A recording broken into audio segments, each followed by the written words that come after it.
Le taux de réussite au CEPE session 2018 excède les 83%. Les résultats globaux ont été rendus publics ce matin même par la direction des examens et concours. Des résultats qui révèlent une nette progression par rapport à l'an dernier où 80,98% des candidats avaient été déclarés admis. Selon le ministère de l'Éducation nationale, l'examen s'est très bien déroulé sur l'ensemble du territoire. Aucun incident n'a entaché son déroulement. Cette année, ce sont 534 744 candidats qui ont pris part à la composition. Les candidats pourront prendre leurs résultats dans les établissements en début d'après-midi.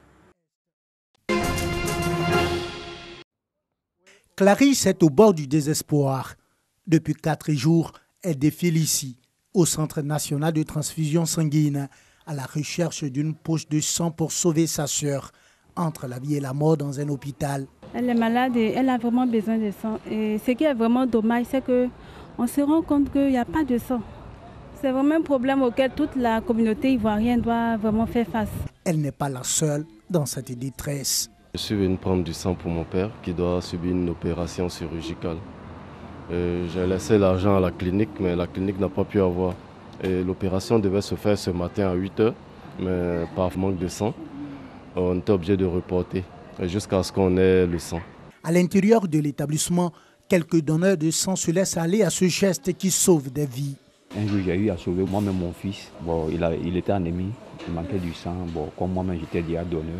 Ils m'ont fait un don et je suis allé lui sauver la vie. Ça fait plaisir, ça fait du bien. C'est intéressant de savoir qu'à travers mon sang, il y aura des gens qui pourront être sauvés. Un constat partagé, les populations n'ont pas la culture du don de sang. Je n'ai jamais donné mon sang. Franchement, je ne me suis jamais proposé à cela, mais je pense que c'est une bonne chose que chacun devrait faire s'il est dans les conditions de le faire. Je n'ai pas décidé un jour d'aller donner mon sang. Mais je pense que c'est quelque chose qui est bon et que prochainement, je vais le faire. Sur près de 25 millions d'habitants que compte la Côte d'Ivoire, le Centre national de transfusion sanguine n'enregistre que 100 000 donneurs, parmi lesquels 50 000 donneurs réguliers. Donner son sang n'est pas seulement un geste qui sauve des vies, c'est également un acte qui oxygène l'organisme. Le don de sang va vous permettre nous-mêmes de régénérer notre propre sang, donc d'avoir de nouveaux sang qui va circuler dans notre veine, dans notre corps. Et le don de sang va nous permettre d'éviter les accidents vasculaires. Le don de sang aussi va permettre de bien oxygéner le cerveau, donc de bien réfléchir, de bien mémoriser. Donc il n'y a que des avantages en donnant du sang. Le sang du donneur n'est pas directement mis à la disposition des patients. Le précieux liquide est éprouvé dans une usine spécialisée où le sang est soumis à une batterie de textes et d'examens. Objectif, s'assurer de la qualité du sang avant de le mettre à la disposition des malades. Le problème de la qualité ne se pose plus au niveau du Centre national de transfusion sanguine, c'est le problème de la quantité. Le personnel est formé à une expertise en matière de préparation de produits sanguins.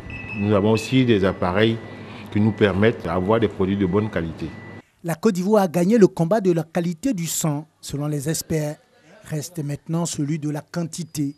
Ce qu'on peut demander aux Ivoiriens, c'est de faire du don de sang un credo, de faire du don de sang leur affaire.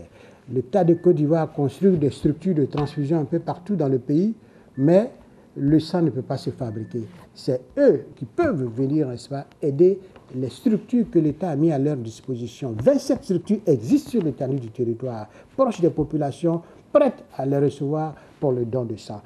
60 à 70% des poches de sang produites sont utilisées par les femmes et les enfants. Il suffit qu'1% de la population ivoirienne donne de son sang pour que le Centre national de transfusion sanguine produise près de 300 000 poches de sang par an. De quoi couvrir le besoin national en produits sanguins. Deux émissaires du gouvernement se sont rendus à Yamoussoukro pour soutenir les populations après l'effondrement de l'hôtel en construction. Des ouvriers sont toujours coincés sous les gravats. L'on dénombre à ce jour 6 morts, un bilan provisoire. D'abord, c'est un sentiment de tristesse parce que nous sommes en train de chercher encore des corps. Donc là, on vient d'en trouver un. Donc il y a des disparus encore sur le site. Il y a des blessés. Les blessés, pour beaucoup, ont pu gagner le domicile. Il y a un blessé qu'on va aller voir tout à l'heure à l'hôpital qui va subir une opération. Et on va faire le point et repartir vers le gouvernement pour présenter la conclusion de notre mission sur le terrain. Il faut aller doucement, il faut chercher on ne sait pas dans quelle position sont les personnes, est-ce qu'elles survivent. Donc on veut bouger le moins possible les grands blocs, accéder aux personnes, faire des recherches pour pouvoir les sortir. Compte tenu de la gravité de l'événement, le gouvernement, nous a demandé aujourd'hui même tout à fait cessante de venir avec monsieur le ministre de la Construction pour venir voir la situation sur le terrain avec bien sûr toutes les autorités administratives locales et également apporter le mot de compassion du gouvernement à toutes les victimes. Il est rassuré que le gouvernement sera à leur côté pendant cette période de deuil. Et également les rassurer que le gouvernement mettra tout en œuvre, en tout cas, pour pouvoir retrouver les survivants ou bien retrouver éventuellement les corps si c'est le cas. Donc c'est un appel que nous lançons à toutes les populations, de pouvoir en tout cas s'unir en prière pour cet événement qui vient d'avoir lieu à Yamoussoukro. Le Premier ministre Amadou Bon Coulibaly a remis 5 millions de francs CFA au préfet de Yamoussoukro pour soutenir le comité de coordination des opérations de secours.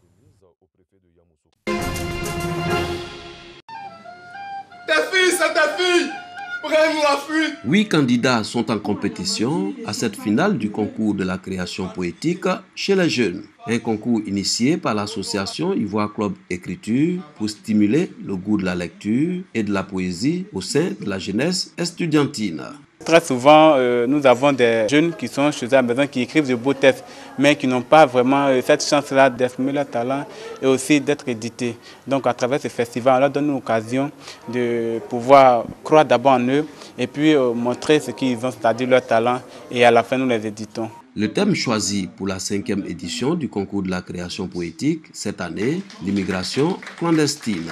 Chacun des candidats devra s'exprimer sur cette thématique en proposant une poésie soumise à l'appréciation des membres du jury. La candidate Ange Patricia Kwame a convaincu le jury par la qualité de son texte et surtout par son art oratoire. Elle est la lauréate du concours de création poétique édition 2018.